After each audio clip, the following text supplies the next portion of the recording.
Good morning, Eric Boehlert. Hey, good morning. Well, let's get your first hot take on the Comey interview because wow, wow, wow. That's a lot of wow. It's a lot of wow. So I think he's. I think it's great he's out there, and I think it's great as someone who worked with him. And no one Right. there you can count on one hand the number of people who had conversations like that with Trump about the Russia investigation, and who saw him in person be completely unfazed by the idea that Russia interfered with the election. Didn't ask how we're going to stop it. Didn't say how should we punish him. Yeah. And said, "Boy, what's my vulnerability? How should we Yeah. defend this?" Yeah. So incredibly damning. And then Trump turns around and fires him. And then when he has that meeting with the Russian envoy and say, "Oh boy, I just fired Comey. I was getting so much pressure. I just fixed it." So all of that is incredibly damning.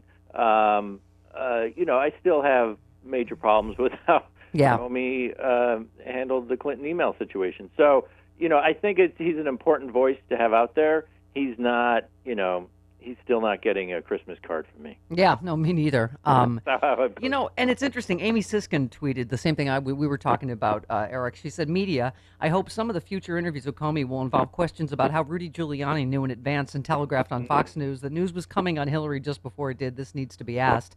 I mean, that and why he sat on the Russia investigation if he felt such a duty to warn about the Hillary investigation, right? Yeah, and his Hillary stuff hasn't been particularly edifying. He seemed to suggest in the book that he thought she was going to win, and therefore she would be seen as illegitimate if this came out afterwards, and things like that. As I tweeted this morning, notice it was only men in D.C. Yeah. Whether the DOJ, the media, politics, etc. Only men were concerned that Hillary would be seen as illegitimate, and they had to scramble. The New York.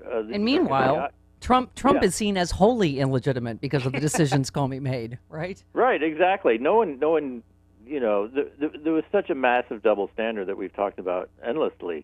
But that's just another layer that all these men were scrambling on the eve of a woman becoming president. Either convincing or telling themselves they needed to do X, Y, or Z because she wouldn't be legitimate. But in general, and we've talked about this, and I've tweeted about this endlessly.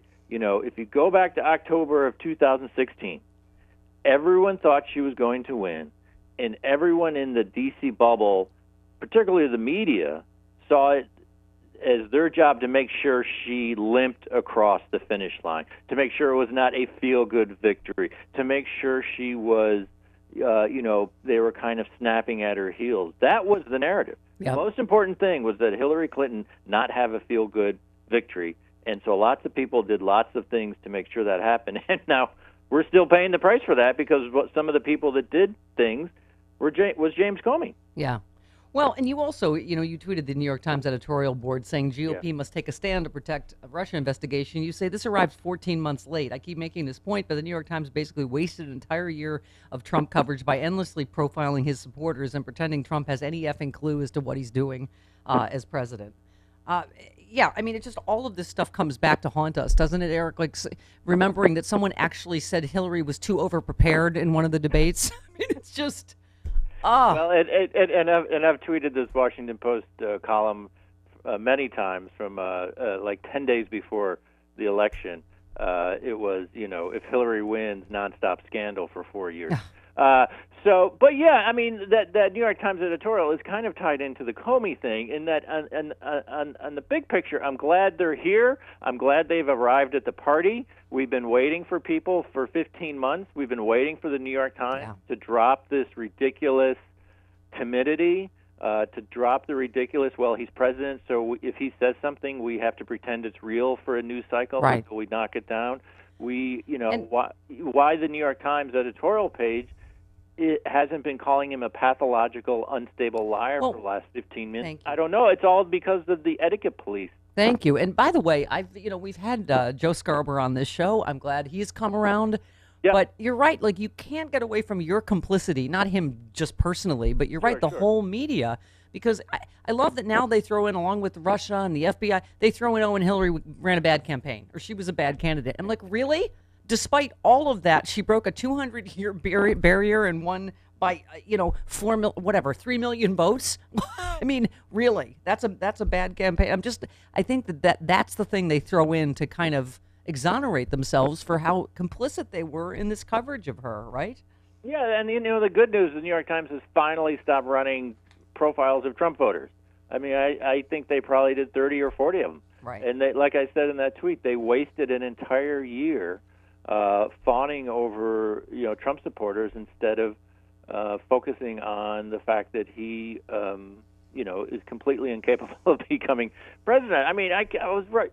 I noted the endless stories I read in the New York Times for the first year of the Trump presidency, talking about how Trump is mulling over this immigration policy, talking about how Trump is meeting with aides to decide health care reform.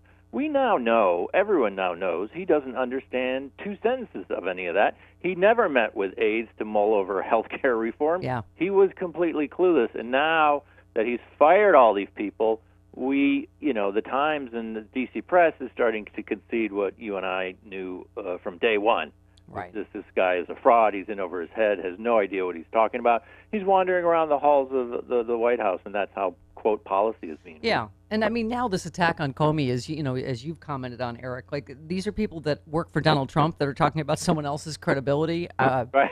And I don't ever recall a White House press secretary attacking someone in such personal terms, calling James Comey a partisan hack. I'm like, if by partisan hack you mean Republican that threw the election to Trump, right? I mean. Yeah, I mean, when she was reading that prepared statement on Friday, I just, you laugh because you want to cry, but I was laughing because I read a piece in Politico last Monday.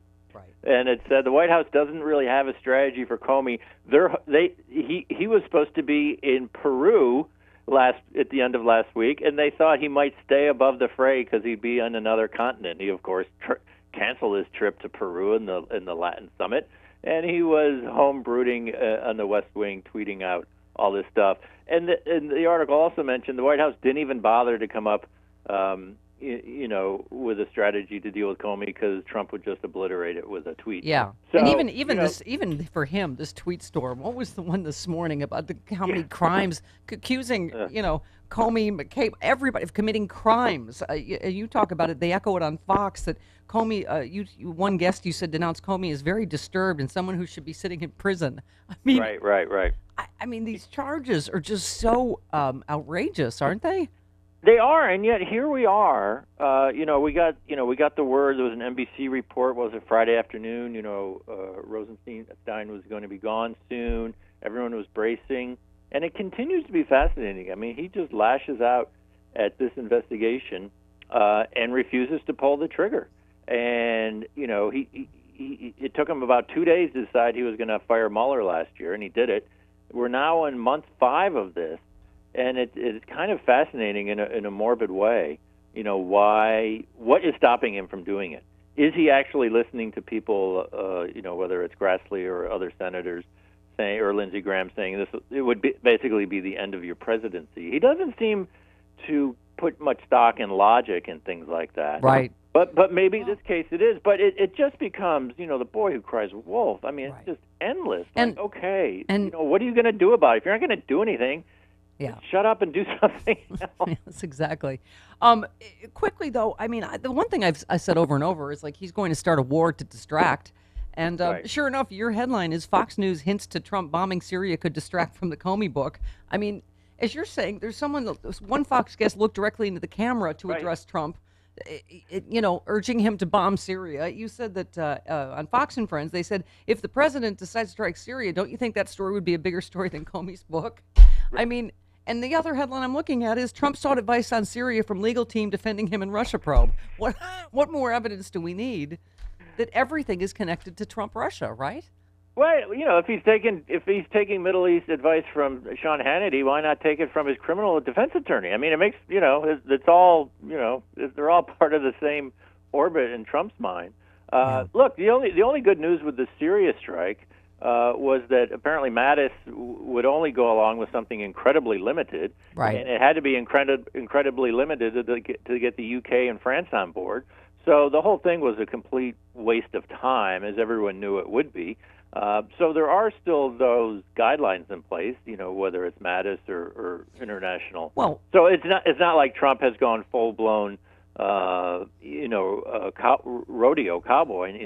And the Washington Post story last night, of course, they're talking about Trump being at basically full on war with over how to deal with Russia. That he's screaming at people about right. Expelling diplomats and sanctions. I mean, what more evidence do we need that Putin's got something on him, right? Well, he acts like a very guilty man all the time, and so now, and we haven't even talked about the Cohen raid from last week, which was, is going to reverberate for weeks and months, and of course that takes it out of the realm of, and we haven't talked about Scooter Libby, because the New York, obviously the New York investigation takes it out of the realm of pardons and things like that. So he really does seem cornered, and as the Rob Reiner tweet you mentioned, I mean, there does seem to be a sense of the next chapter, and we're all hoping for that next chapter, and I think things are really going to speed up in May and June in terms of the Mueller office, and once they kind of unleash or start, telling everyone what they know, I think it's just going to be, people are going to be amazed. Game over, man. Game over. And then, well, here's one quick point. Republicans, everyone says, we saw this with the Paul Ryan retirement last week. The Republicans will not stand up to Trump because they're afraid of a right-wing primary challenger. Instead, they retire because they're going to lose in November. Right. I mean, this is an amazing paralysis the Republicans have created. They have attached themselves to Trump. Right. They won't detach him because of political pressure, and they know by remaining attached they're going to lose in November. It's just amazing to watch. It's fantastic. All right. Thank you, Eric. See you next week. Have a great week. All right. There he goes. Game over, man. Game over, man. Game over, man.